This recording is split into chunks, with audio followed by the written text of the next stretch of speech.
Ben 10 5 Years Later chapter 6 weightless. अगर आप लोगों ने इसके प्रीवियस पार्ट्स नहीं देखे हैं तो पिन कमेंट और डिस्क्रिप्शन में आपको उन वीडियोस की लिंक मिल जाएंगे, तो प्लीज पहले उन्हें देख लें ताकि आपको कहानी अच्छे से समझ आए। Ben 10 5 Years Later chapter 6 weightless. कहानी शुरू होती है और हमें जिम का डायमेंशन दिखाया जाता है, जहां पर केशावन प्लेनेट के रेगिस्तान में दो अनजान शख्स घूम रहे होते हैं और ऐसा लगता है जैसे मानो वो लोग किसी चीज को ढूंढ रहे हैं और वो चीज उन्हें मिल जाती है। हम देखते हैं कि ये शख्स और कोई नहीं बल्कि इयॉन और डॉक्टर एनिमो होते हैं। इयॉन एक एनर्जी ब्लास्ट जमीन पर करता है और उसके बाद एनिमो उससे पूछता है क्या हम इस चीज को ले जाने के लिए इसे छोटा कर दें, तो उस पर इयॉन उसे मना कर देता है। उस जमीन में एक गहरा गड्ढा हो जाता है और उसके सेंटर में एक डिवाइस ग्लो कर रही होती है। तभी इयॉन को जिम का कॉल आता है और यहीं पर सीन शिफ्ट हो जाता है और हमें स्पेस का सीन दिखाया जाता है, जहां पर बेन टेनिसन की टीम और व्लाड की टीम आपस में घमासान फाइट कर रहे होते हैं। और फिर हमें जिम को दिखाया जाता है जो कहता है कि डिवास स्टार आधा ही अब्जॉर्ब हो चुका है और जल्द ही पूरा हो जाएगा और हम सब जीत जाएंगे।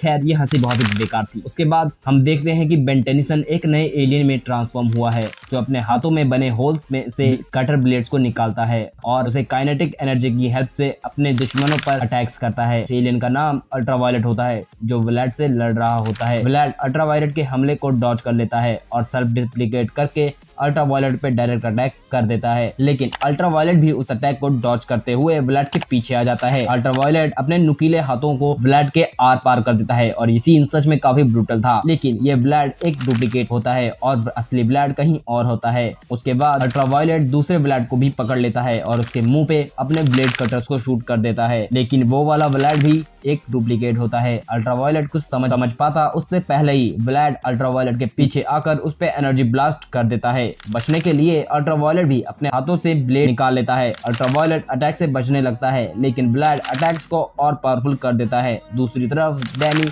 और ग्वेन टेक्नस का पीछा कर रहे होते हैं। टेक्नस काफी सारे रॉकेट्स को शूट करता है, लेकिन डैनी खुद को इंटेंजिबल होकर बचा लेता है। ग्वेन एक स्पेल कास्ट करती है। ग्वेन के स्पेल को कास्ट करने के बाद उस स्पेल में से एक डीमन बाहर आता है जो सारे रॉकेट्स के अटैक को डिस्ट्रॉय कर देता है। उसके बाद हम देखते हैं कि ग्वेन टेक्नस से लड़ने लगती है और डैनी केविन को मशीन बंद करने के लिए कहता है, जिस पर केविन डैनी से कहता है कि अगर तुम लोग मेरे शिप के ठीक बाहर लड़ने के बजाय कहीं और जाकर लड़ोगे तो मेरे लिए मशीन को बंद करना ज्यादा आसान होगा।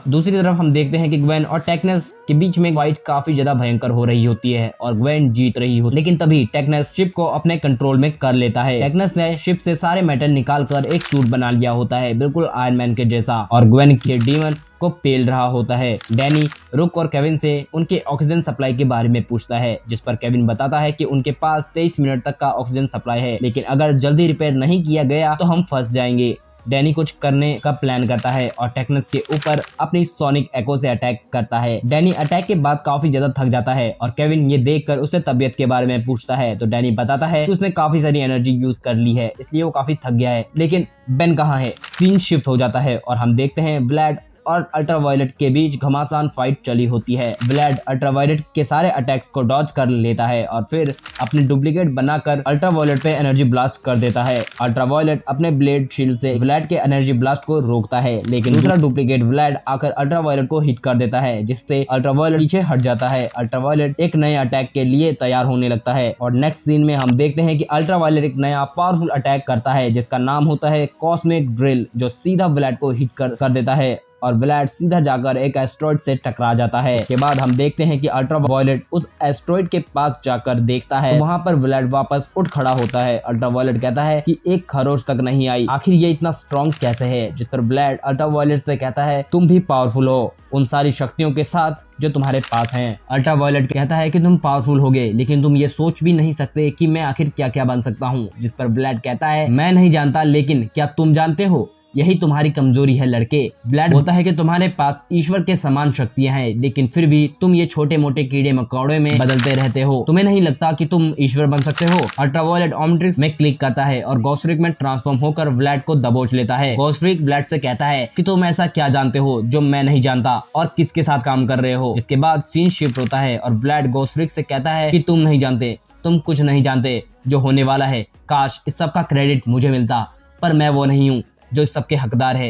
जिसके तुरंत बाद बेन समझ जाता है कि ये एक डिस्ट्रैक्शन था, लेकिन ब्लैड गोस्ट फ्रीक के पकड़ से गायब हो जाता है। रुक को विश्वास नहीं होता कि डिस्ट्रैक्शन के लिए कोई भला डिवॉर्फ स्टार को चोरी कर सकता है। बेन डैनी को व्लैड को ढूंढ कर रोके रखने के लिए कहता है, और जब डैनी बेन से बात कर रहा होता है तभी व्लैड आकर डैनी के मुंह पर एक जोरदार पंच मार देता है। बेन ग्वेन को मदद के लिए बुलाता है तो ग्वेन टेक्नस को मैना की जंजीरों में जकड़कर बेन के पास चली जाती है। बेन केविन के पास शिप में आया होता है और थोड़ी देर में ग्वेन भी वहां आ जाती है, जिसके बाद बेन अपग्रेड में ट्रांसफॉर्म होकर शिप को अपग्रेड कर देता है। ग्वेन शिप के ऊपर बैठी होती है और व्लैड एंड डैनी के बीच घमासान लड़ाई शुरू हो जाती है। डैनी और व्लैड की लड़ाई बड़ी इंटेंस हो रही होती है। इसी बीच अपग्रेडेड शिप डिवॉर्फ स्टार के पास जाते हैं ताकि जिम को डिवॉर्फ स्टार की पावर को एब्जॉर्ब करने से रोका जाए, लेकिन जिम की शिप बेन और ग्वेन को ऐसा करने नहीं दे रही होती, जिससे बेन गुस्सा हो जाता है। इसके बाद हम देखते हैं कि बेन तुरंत ही लोड स्टार में ट्रांसफॉर्म होता है और अपने मैग्नेटिक पावर से जिम के शिप के टुकड़े टुकड़े कर देता है। सीन शिफ्ट होता है और हम देखते हैं कि जिम के शिप के टुकड़े टुकड़े हो जाने के बाद जिम आउटर स्पेस में सबके सामने आ जाता है। जिम तुरंत ही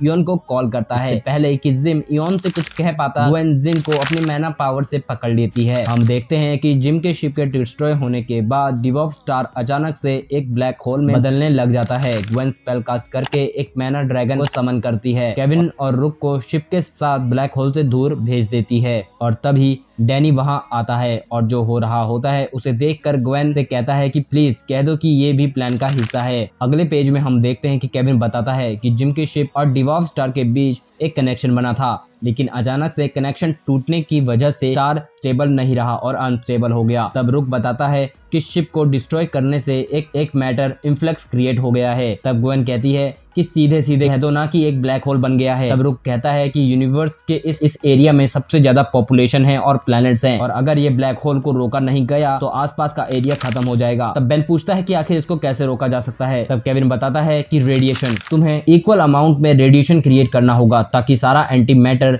इवेपोरेट हो जाए और जो रिफ्ट है वो भी बंद हो जाए। लोड स्टार कहता है कि ये तो खतरे की बात है। तब केविन कहता है कि मुझे अभी मरना नहीं है और मेरी तो शादी भी नहीं हुई है टेनिसन। लोड स्टार जवाब देता है कि ठीक है, hero time. Ben load star से एनर्जी में बदल जाता है। एनर्जी ब्लैक होल में रेडिएशन डालने लगता है और बाकी सब ब्लैक होल से दूर जाने लगते हैं। डैनी व्लैड से कहता है कि अगर जिंदा रहना है तो हमें मिलकर काम करना होगा, जिस पर व्लैड कहता है कि अच्छा बच्चे मिलकर। उसके बाद हम देखते हैं डैनी के सामने ही व्लैड और टेक्नस पोर्टल का यूज करके भाग जाते हैं और डैनी कुछ नहीं कर पाता। एनर्जी लगातार ब्लैक होल के सेंटर में रेडिएशन डाल रहा होता है। एनर्जी के सामने एक पोर्टल खुलता है और उसमें से इयोन बाहर आता है, जिसे देखकर बेन हैरान हो जाता है।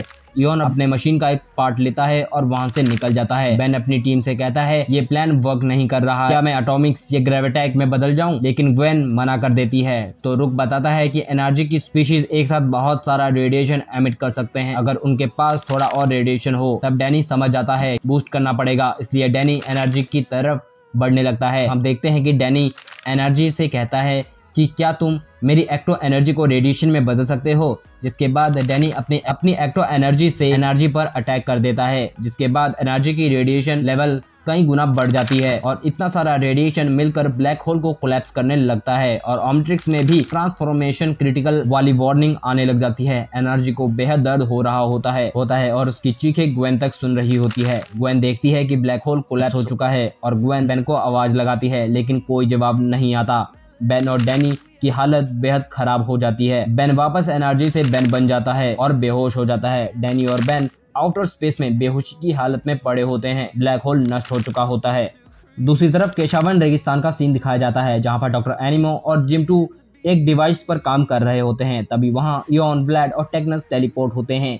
जिम 2 को समझ आ जाता है कि जिम 1 पकड़ा गया। तो गाइस जो जिम है उसके 2 वर्जन हैं। जो वर्जन 1 है ग्वेन ने उसे पकड़ लिया है और यहाँ पर जो है वो जिम 2 है। इसके बाद डॉक्टर एनिमो डिवॉर्फ स्टार के सैंपल के बारे में पूछता है तो इयोन बताता है कि उसके पास इतना तो है कि हम अपने एक्सपेरिमेंट को कंटिन्यू कर सकते हैं। जिस पर टेक्नस कहता है कि थोड़े से क्या होगा, हमें दोबारा जाकर और लेकर आना चाहिए। इसके बाद हमें इयोन का एक डरावना लुक देखने को मिलता है, जो कहता है कि मैं अपनी एबिलिटीज का बेहद इस्तेमाल कर चुका हूँ और इसके आगे अगर मैंने टाइम में जरा सा भी ट्रैवल किया तो मेरा अस्तित्व खत्म हो जाएगा। ये मेरा अंतिम शरीर होगा और यही वो शरीर होगा जो लोगों की किस्मत को बदल के रख देगा।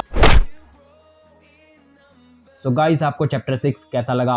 उम्मीद करता हूँ आप लोगों को चैप्टर 6 अच्छा लगा होगा, मजा आया होगा। एंड गाइस अगर आपको 5S लेटर की पूरी कॉमिक बुक एक्सप्लेन चाहिए तो प्लीज इस वीडियो को सपोर्ट कीजिए जैसे आपने इसके पहले पार्ट्स को सपोर्ट किया था। इसके पहले पार्ट्स का लिंक आपको डिस्क्रिप्शन में और पिन कमेंट में मिल जाएगा, तो उन्हें चेकआउट करना ना भूलिएगा।